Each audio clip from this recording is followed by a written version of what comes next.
ਸ਼੍ਰੀ ਗੁਰੂ ਤੇਗ ਬਹਾਦਰ ਸਾਹਿਬ ਦੇ 350 ਸਾਲਾ ਸ਼ਹੀਦੀ ਦਿਹਾੜੇ ਨੂੰ ਸਮਰਪਿਤ ਪੰਜਾਬ ਸਰਕਾਰ ਵੱਲੋਂ ਸ਼ਰਧਾ ਤੇ ਸਤਿਕਾਰ ਭਰੇ ਉਪਰਾਲੇ। ਪੰਜਾਬ ਦੇ 23 ਜ਼ਿਲ੍ਹਿਆਂ ਵਿੱਚ ਗੁਰੂ ਸਾਹਿਬ ਦੇ ਜੀਵਨ ਅਤੇ ਬਲੀਦਾਨ ਨੂੰ ਦਰਸਾਉਂਦੇ ਲਾਈਟ ਐਂਡ ਸਾਊਂਡ ਸ਼ੋਅ, 4 ਮਹਾਨ ਨਗਰ ਕੀਰਤਨ ਸ਼੍ਰੀਨਗਰ, ਗੁਰਦਾਸਪੁਰ, ਫਰੀਦਕੋਟ ਅਤੇ ਤਖਤ ਸ਼੍ਰੀ ਦਮਦਮਾ ਸਾਹਿਬ ਤਲਵੰਡੀ ਸਾਬੋ ਤੋਂ ਆਨੰਦਪੁਰ ਸਾਹਿਬ ਤੱਕ 23, 24 ਅਤੇ 25 ਨਵੰਬਰ ਤੋਂ ਆਨੰਦਪੁਰ ਸਾਹਿਬ ਵਿਖੇ ਹੋਣ ਵਾਲੇ ਵਿਸ਼ਾਲ ਸਮਾਗਮਾਂ ਵਿੱਚ ਮੁੱਖ ਮੰਤਰੀ ਸਰਦਾਰ ਭਗਵੰਤ ਸਿੰਘ ਜੀ ਮਾਨ ਵੱਲੋਂ ਸਭ ਨੂੰ ਨਤਮਸਤਕ ਹੋਣ ਦੀ ਹਾਰਦਿਕ ਬੇਨਤੀ। ਆਓ ਆਪਣੀ ਅਟੁੱਟ ਸ਼ਰਧਾ ਤੇ ਸਤਿਕਾਰ ਨਾਲ ਇਨ੍ਹਾਂ ਸਮਾਗਮਾਂ ਦਾ ਹਿੱਸਾ ਬਣੀਏ।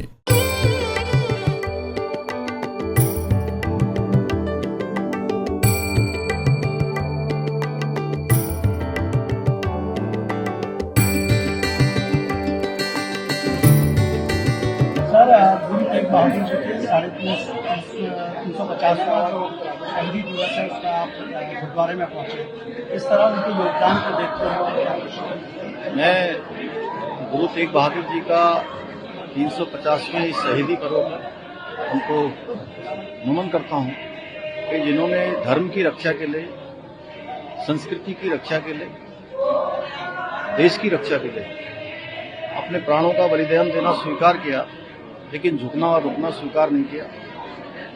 उनके बलिदान को याद करते हुए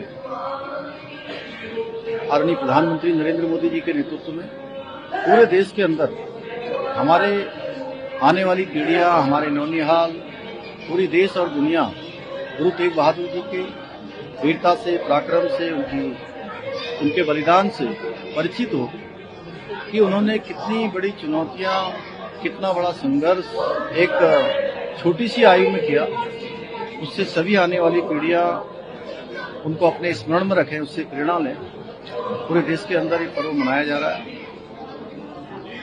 और बहुत धूमधाम से मनाया जा रहा है। देवभूमि उत्तराखंड में बड़े धूमधाम से मनाया जा रहा है और अनेकों काम आज प्रधानमंत्री जी के नेतृत्व में हमारी पूरे सिख समाज के उनके उत्थान के लिए किए जा रहे हैं। चाहे वो अमृतसर कोलकाता कॉरिडोर का बनना हो या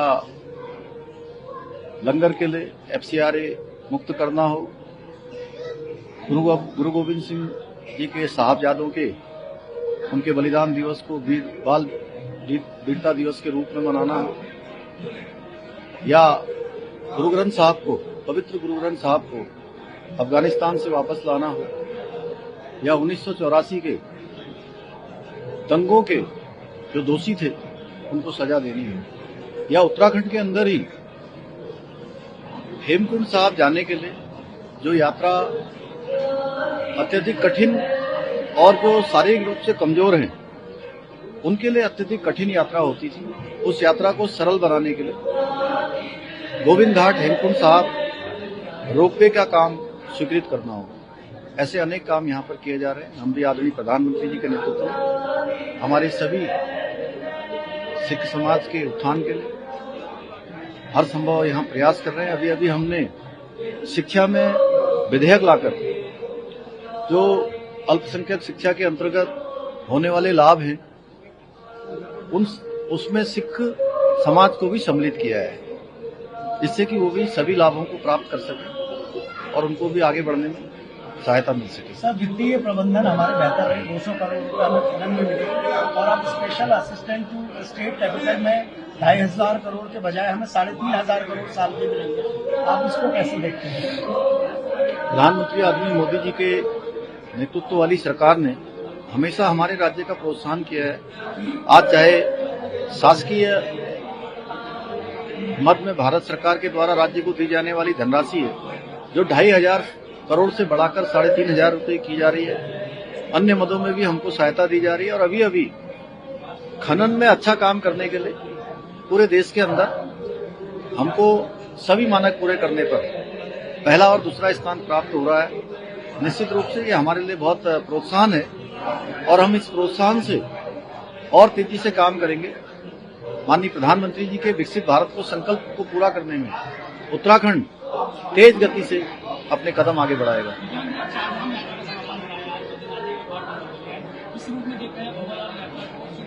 क्या 1 लाख से ज्यादा यात्री भी आ रहे हैं?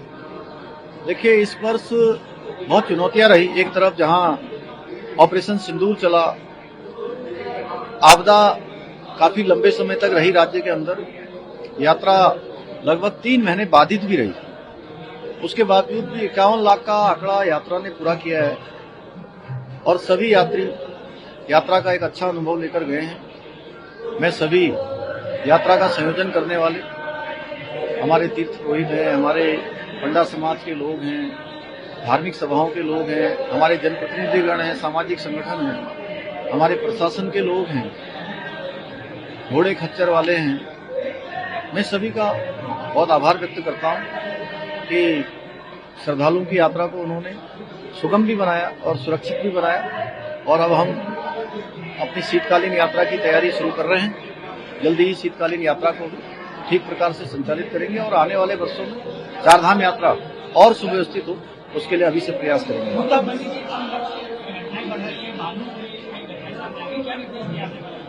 देखिए, इसके लिए वन विभाग समेत मुख्य सचिव और सारे लोगों के साथ हमने यहाँ बैठक करी है। ये वास्तव में बहुत हमारे लिए चुनौती भी है और बहुत जिन लोगों को भालू ने हमला किया है उनके लिए सरकार उनके साथ खड़ी है और हमने कहा है कि जहां मानव वन्य जीव संघर्ष में जो धनराशि पहले 4 लाख रुपए दी जाती थी, हमने उसको 10 लाख रुपया किया है। इसके साथ ही जिनको भी ऐसे हमले का शिकार होना पड़ा है उन सभी के समुचित स्वास्थ्य के लिए, उनकी पूरी देखरेख के लिए और उनके जितना भी जो भी उसमें धनराशि खर्च होगी वो सरकार के द्वारा वहन की जाएगी। सर, उत्तर प्रदेश के पूर्व मुख्यमंत्री अखिलेश यादव ने मोदी जी को एक बयान दिया है कि मोदी जी 2047 की विजन की बात कर रहे हैं।